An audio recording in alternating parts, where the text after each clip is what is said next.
جب معراج کا ذکر آتا ہے تو لوگ فرقوں میں بٹ جاتے ہیں.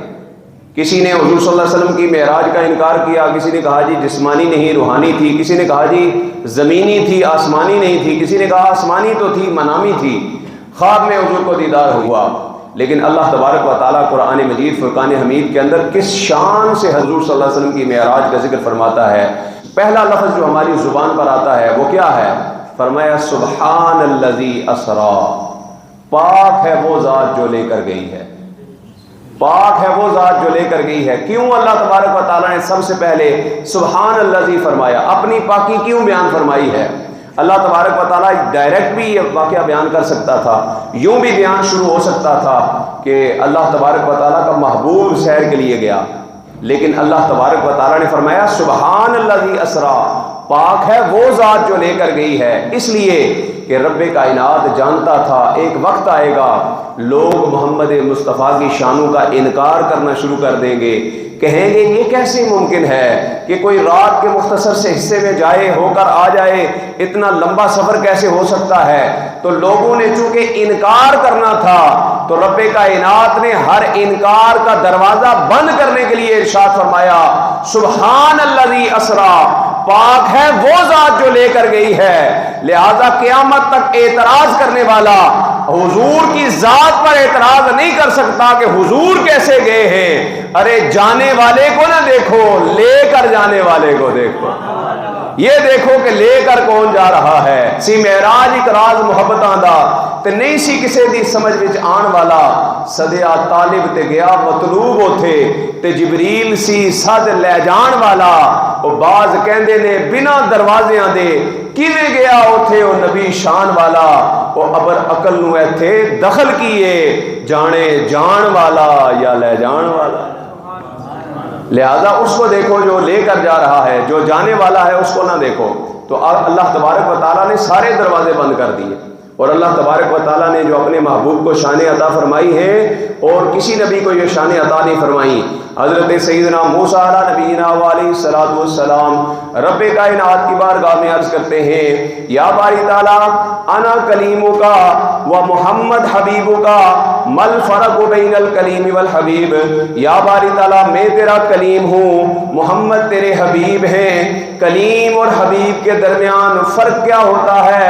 تو رب کائنات نے ارشاد فرمایا اے موسیٰ کلیم اور حبیب کے درمیان فرق یہ ہوتا ہے، کلیم وہ ہوتا ہے جو اپنے گھر سے چلتا ہے، کوہ طور پر جاتا ہے اور کوہ طور پر جا کر رب سے ہم کلام ہوتا ہے، رب سے باتیں کرتا ہے، رب سے وحی لیتا ہے. کلیم وہ ہوتا ہے جس کو وحی لینے کے لیے کوہ طور پر جانا پڑتا ہے، اور حبیب وہ ہوتا ہے جسے وحی لینے کے لیے کوہ طور پر نہیں جانا پڑتا، بلکہ جہاں جہاں حبیب جاتا ہے وحی خدا بھی اس کے پیچھے پیچھے جایا کرتی ہے. اور حبیب وہ ہوتا ہے کہ جہاں جہاں حبیب جاتا ہے وہی خدا اس کے پیچھے جاتی ہے. رب کا محبوب اگر مکے میں ہے تو وہی خدا مکے میں نازل ہوتی ہے، رب کا محبوب بدر میں ہے وہی خدا بھی بدر میں نازل ہوتی ہے، رب کا محبوب احد میں ہے تو وہی خدا بھی احد میں نازل ہوتی ہے. ارے رب کا محبوب اگر صحرا میں ہوتا ہے تو وہی خدا بھی صحرا میں نازل ہوتی ہے، رب کا محبوب مدینے میں چلا جائے تو وہی خدا بھی مدینے میں نازل ہوتی ہے. اور اے موسیٰ تو کلیم اور حبیب کے درمیان فرق جاننا چاہتا ہے تو سن میں تجھے فرق بتاتا ہوں. کلیم وہ ہوتا ہے جو کوہ طور پر جا کر بار بار عرض کرتا ہے ربی ارنی انظر الیک، یا باری تعالیٰ مجھے اپنا جلوہ زیبا دکھا، میں تیرا دیدار کرنا چاہتا ہوں. آگے سے جواب ملتا ہے لن ترانی، اے موسیٰ تو مجھے نہیں دیکھ سکتا. کلیم وہ ہوتا ہے جو بار بار عرض کرتا ہے پھر بھی رب کا دیدار نصیب نہیں ہوتا. لیکن حبیب وہ ہوتا ہے جو اپنی چچا زاد بہن ام ہانی کے گھر کے اندر آرام کر رہا ہوتا ہے۔ رب کائنات 70,000 ملائکہ کے جھرمٹ کے اندر جبریل امین کو بھیج کر حکم دیتا ہے کہ جا کر میرے محبوب کے قدموں کو بوسہ دے کر عرض کرنا، ان اللہ اشتاق لقائک یا رسول اللہ، یا رسول اللہ رب کائنات آپ کے دیدار کا مشتاق ہے۔ تو پھر کیوں نہ ہم کہیں کہ تو اللہ یا رسول اللہ یا، اسی لیے ہم کہتے ہیں کہ طور اور معراج کے قصے سے ہوتا ہے عیاں کا معنی ہے ظاہر ہوتا ہے کہ طور اور معراج کے قصے سے ہوتا ہے عیاں کہ اپنا جانا اور ہے رب کا بلانا اور ہے۔ دب کیا کھونا یار، سبحان اللہ۔ اب ذرا مل کر پڑھ لیجئے، اپنا جانا اور ہے رب کا بلانا اور ہے اپنا جانا اور ہے رب کا بلانا۔ یہ شان اللہ تبارک و تعالیٰ نے اپنے محبوب کو عطا فرمائی ہے۔ ایک طرف سارے انبیاء رب کا دیدار کرنے کے لیے، معراج کروانے کے لیے بار بار عرض کرتے ہیں، لیکن رب کائنات ان کی التجا کو نہیں سنتا۔ اور دوسری طرف آقا دو عالم صلی اللہ علیہ وسلم نے نہیں کہا کہ یا باری تعالیٰ مجھے معراج کروا، رب کائنات خود جبریل کو بھی بھیج رہا ہے، خود پورے پروٹوکول کے ساتھ محبوب کو بلانے کا اہتمام فرما رہا ہے۔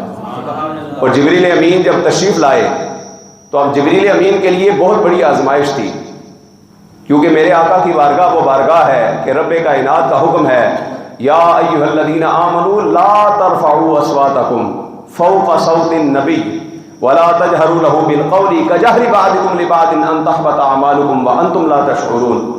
فرمایا میرے محبوب کی بارگاہ کے اندر اونچی آواز سے بات نہ کرنا، اونچی آواز سے بات نہ کرنا، کہیں ایسا نہ ہو کہ تمہارے اعمال ہی ضائع ہو جائیں اور تمہیں خبر ہی نہ ہو، تمہیں پتہ ہی نہ چلے، تمہارے سارے اعمال برباد ہو جائیں گے۔ کیونکہ ادب گاہ ہیست زیر آسماں از عرش نازک تر، نفس گم کردہ می آیت جنید و با یزیدی جا۔ فرمایا اس زمین و آسمان کے درمیان سب سے ادب والی بارگاہ ہے تو مصطفیٰ کریم کی بارگاہ ہے، جس بارگاہ کے اندر جنید و با یزید بھی اپنی سانسوں کو بھی روک کر کھڑے ہوا کرتے ہیں۔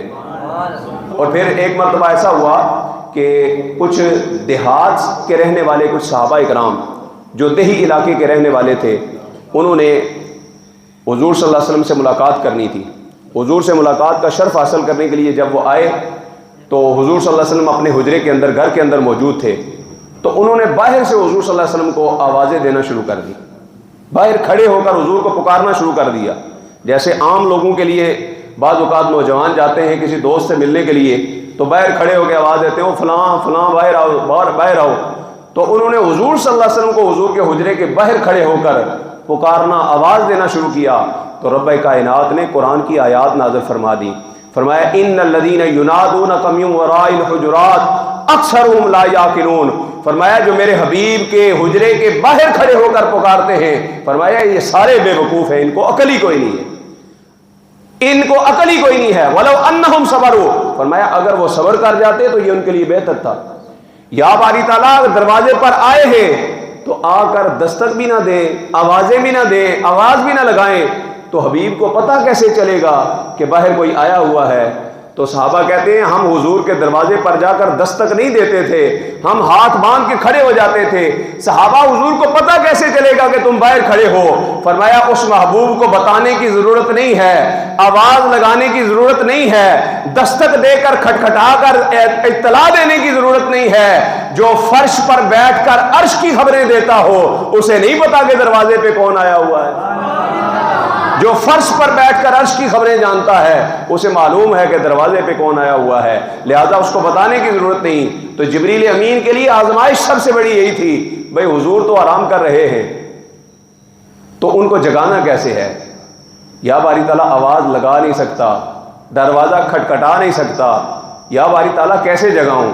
تو رب کائنات نے فرمایا اے جبریل میں نے تیرے ہونٹوں کو کافور کا بنایا ہے، کافور ٹھنڈا ہوتا ہے، ذرا کافوری ہونٹوں کو جا کر میرے محبوب کے تلووں سے رگڑنا شروع کر دے، میرے محبوب کے تلووں کو بوسہ دینا شروع کر دے، تیرے لبوں کی ٹھنڈک میرے محبوب کے قلب اطہر کے اندر جائے گی، میرا محبوب خود بیدار ہو جائے گا۔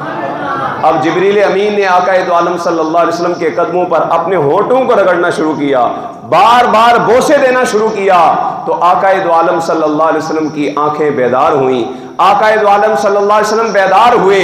اب جبریل امین جنہوں نے حضور صلی اللہ علیہ وسلم کے تلووں کو بوسہ دیا تھا ان سے پوچھا گیا اے جبریل بتاؤ کہ تم نے تو بڑے حسین مناظر دیکھے، زمین و آسمان کی سیریں کی ہیں، جنت کے جو ہے وہ حور و غلماں کو دیکھا ہے، بڑے حسین و جمیل مناظر دیکھے، ہر چیز کو دیکھا ہے، بتاؤ محمد مصطفیٰ کی تلیوں کو چوم کر کیسا لگا ہے؟ تو گویا جبریل امین بھی کہہ رہے تھے نہ جنت کی کلیوں میں دیکھا مزہ جو محمد کی تلیوں میں دیکھا۔ بلند آواز سے کہتے سبحان اللہ۔ یہ ہے عظمت و شان مصطفیٰ۔ اب جبریل امین ہاتھ باندھ کے عرض کر رہے ہیں ان اللہ اشتاق لقائک یا رسول اللہ، یا رسول اللہ رب کائنات آپ کے دیدار کا مشتاق ہے۔ اللہ اکبر۔ اب آقا دو عالم صلی اللہ علیہ وسلم گھر سے نکلتے ہیں اور سواری پر حضور صلی اللہ علیہ وسلم تشریف فرما ہونے لگے، تو سواری پر سوار ہونے سے پہلے آقا دو عالم صلی اللہ علیہ وسلم ٹھہر گئے۔ آقا دو عالم صلی اللہ علیہ وسلم کے چشمان مقدس سے آنسو جاری ہیں اور ہاتھ اٹھا کر اللہ تبارک و تعالیٰ کی بارگاہ میں اپنی امت کی بخشش کے لیے دعائیں شروع ہو جاتی ہیں۔ اللہ اکبر۔ میرے اعلیٰ حضرت فرماتے ہیں جو نہ بھولا ہم غریبوں کو رضا، یاد اس کی اپنی عادت کیجیے۔ پیدائش کے وقت بھی امتی امتی لب پر ہے، معراج پر جا رہے ہیں تب بھی امتی امتی لب پر ہے، یہاں تک کہ جب وصال فرمایا ہے قبر انور کے اندر رکھا ہے، مولا کائنات سیدنا علی المرتضیٰ شیر خدا کرم اللہ تعالی وجہ الکریم فرماتے ہیں لبہائے مقدس ہل رہے ہیں، گلہائے مقدس ہل رہے ہیں، میں نے کان لگا کر سنا ہے تو تب بھی زبان سے امتی امتی کی صدائیں آ رہی تھی۔ جو نہ بھولا ہم غریبوں کو رضا، یاد اس کی اپنی عادت کیجئے۔ اور پھر آقا دو عالم صلی اللہ علیہ وسلم کے لیے جو سواری منگوائی گئی، اب حضور صلی اللہ علیہ وسلم کے سفر معراج کو علماء نے 3 حصوں پر تقسیم فرمایا ہے۔ ایک ہے حضور صلی اللہ علیہ وسلم کا حصہ معراج جو حضور نے مکہ مکرمہ سے لے کر بیت المقدس تک سفر کیا، اور دوسرا حصہ ہے بیت المقدس سے حضور صلی اللہ علیہ وسلم کا 7 آسمانوں اور عرش تک سیر کرنا، اور تیسرا حصہ ہے عرش سے اوپر لا مکان کی طرف وہاں سے آگے حضور صلی اللہ علیہ وسلم کا سیر کرنا۔ یہ 3 حصے ہیں، لیکن کچھ بدبخت ایسے بھی ہیں جو حضور صلی اللہ علیہ وسلم کی شان و عظمتوں کا انکار کرنے والے، وہ جن کو حضور صلی اللہ علیہ وسلم کی عظمت شان کبھی ہضم نہیں ہوتی، ان کو آپ یوٹیوب چینل پر جا کر دیکھو تو کبھی حضور کی تعریف کرتے ہوئے نظر نہیں آئیں گے، ان کو جب بھی آپ سوشل میڈیا پہ دیکھیں گے وہ نقص ہی نکالتے ہوئے نظر آئیں گے، حضور صلی اللہ علیہ وسلم کی شانوں میں کمیاں کرتے ہوئے نظر آئیں گے، کبھی حضور کی حیات پر اعتراض، کبھی حضور کی سماعت پر اعتراض، کبھی حضور کی بصارت پر اعتراض، کبھی حضور کی معراج پر اعتراض۔ اور معراج کے بارے میں ایک طبقہ تو وہ ہے جو سرے سے انکار کرتا ہے، کہتا ہے معراج ہوئی نہیں، دوسرا وہ ہے جو کہتا ہے جی حضور مسجد حرام سے مسجد اقصیٰ تک تو گئے ہیں جس کا ذکر سورہ اسراء کے اندر ہے، اور اس سے آگے کی معراج ثابت نہیں ہے، لہذا ہم اس سے آگے کی نہیں مانتے۔ اور دوسرے طبقے نے زمین سے آسمانوں کی سیر کو تو مانا مگر اللہ تبارک و تعالیٰ کے دیدار کا انکار کر دیا۔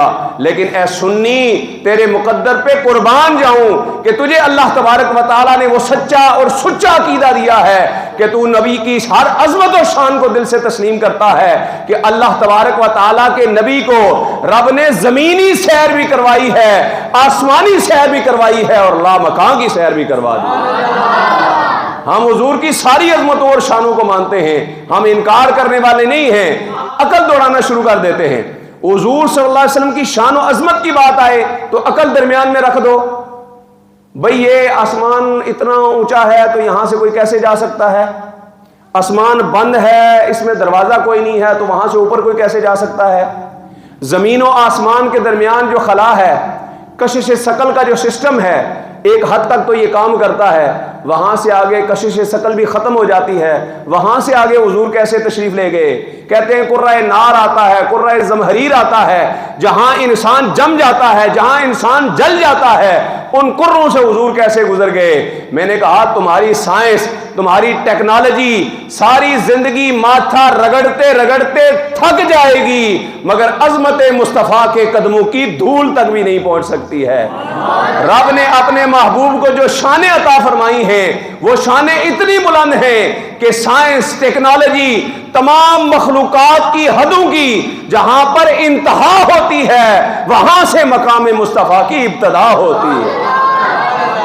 کیونکہ معراج محمد نے کیے راز جو افشاں، معراج محمد نے کیے راز جو افشاں، وہ راز خلاؤں سے ہوا پوچھ رہی ہے۔ معراج محمد نے کیے راز جو افشاں، وہ راز خلاؤں سے ہوا پوچھ رہی ہے، اور پھیلائے ہوئے گوشائے دامانے تجسس، ارے سائنس بھی محمد کا پتہ پوچھ رہی ہے۔ سائنس بھی محمد عربی کے در کے ٹکڑے کھاتی ہے، سائنس بھی بھاگ بھاگ کے حضور کے در پہ جاتی ہے کہ یہ کیسے ہوگا، یہ کیسے ممکن ہوا۔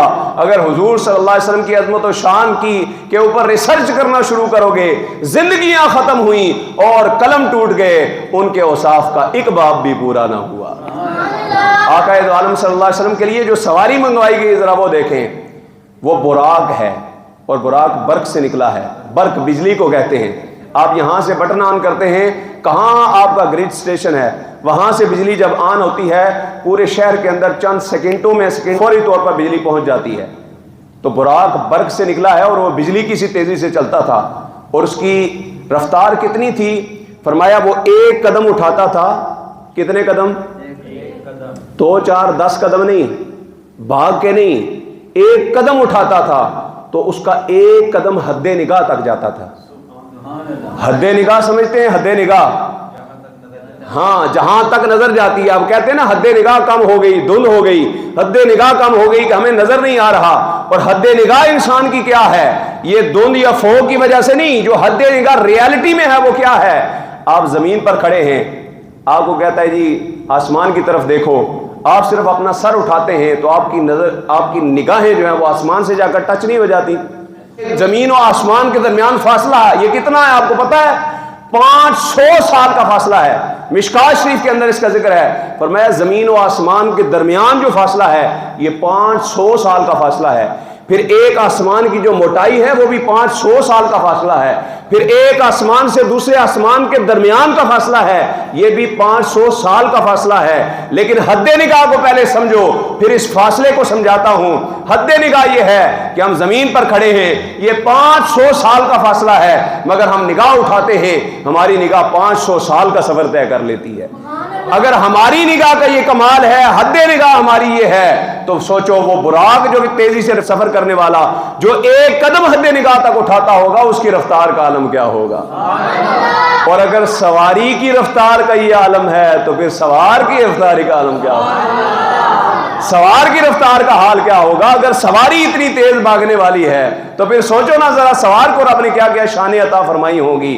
اس لیے حضور صلی اللہ علیہ وسلم چند لمحوں میں یہ عرش و فرش کی سیر کر کے آگے فرمایا اسرا بعبدہ لیلا، لیلا رات کے مختصر سے حصے میں سیر کروائی ہے، اور کتنے سے مختصر سے حصے میں کہ زنجیر بھی ہلتی رہی اور بستر بھی رہا گرم، ایک پل میں سرے عرش گئے آئے محمد۔ حضور صلی اللہ علیہ وسلم نے جو وضو فرمایا تھا وہ پانی ابھی وہیں سے جاری تھا۔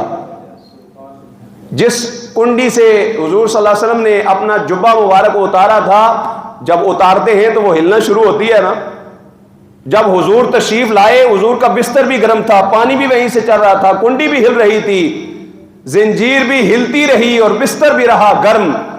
ایک پل میں سر عرش گئے آئے محمد، ایک پل میں حضور ہو کر آ گئے. کیسے آ گئے؟ اعلیٰ حضرت فرماتے ہیں جان ہے، جان ہے، جان کیا نظر آئے، کیوں عدو گرد غار پھرتے ہیں. اعلیٰ حضرت فرماتے ہیں یہ کائنات کی جان ہے. جیسے گھڑی سے سیل نکال دو، ٹائم وہیں پہ رک جاتا ہے.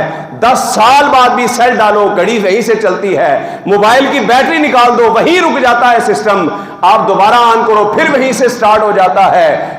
گھڑی کی جان ہے وہ تھا سیل، موبائل کی جو جان ہے وہ ہے بیٹری، کمپیوٹر کی جو جان ہے وہ ہے بجلی. لیکن اس کائنات کی جان محمد مصطفیٰ کی ذات ہے.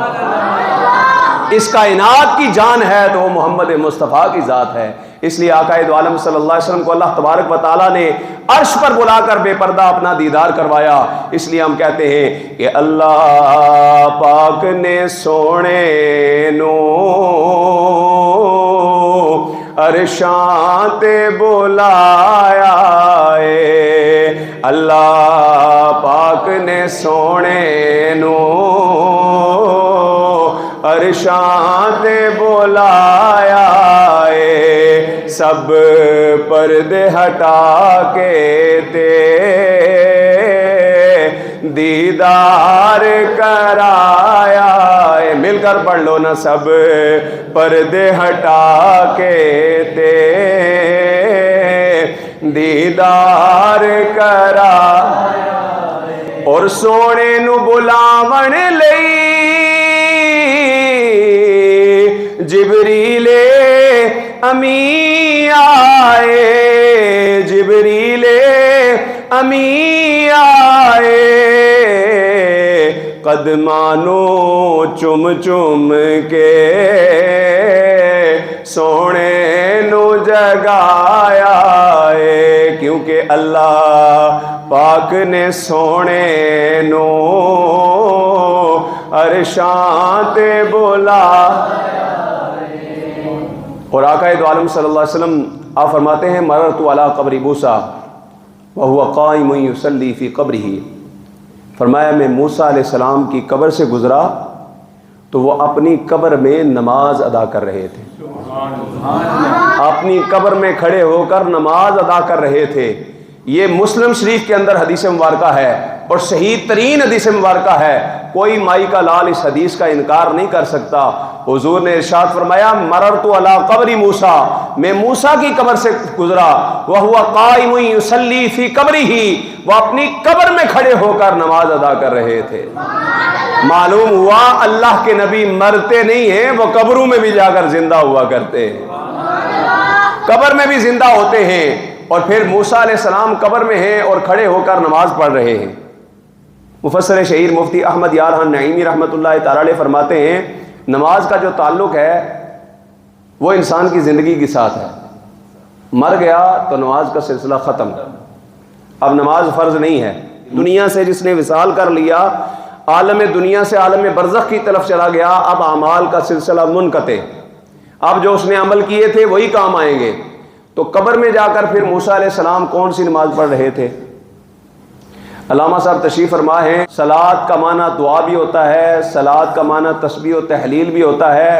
اور رب کائنات نے آیت درود کے اندر ارشاد فرمایا ان اللہ و ملائکتہ یصلون علی النبی، فرمایا بے شک اللہ اور اس کے فرشتے یصلون، یہاں بھی صلاۃ کا لفظ آیا ہے، نبی پر درود بھیجتے ہیں. مفسر شہیر مفتی احمد یار خان نعیمی رحمۃ اللہ تعالی علیہ فرماتے ہیں مررت علی قبر موسیٰ وہو قائم یصلی فی قبرہ، یہاں یصلی سے مراد نماز نہیں ہے، بلکہ موسیٰ علیہ السلام کو پتا چلا کہ محمد عربی کی سواری کا اس راہ سے گزر ہونے والا ہے، تو حضرت موسیٰ علیہ السلام بھی کھڑے ہو کر محمد عربی پر درود پڑھنا شروع ہو گئے، درود و سلام پڑھنا شروع ہو گئے ہیں. مصطفیٰ جان رحمت کو سلام شمع بز میں ہدایت پہ سلام شمع بز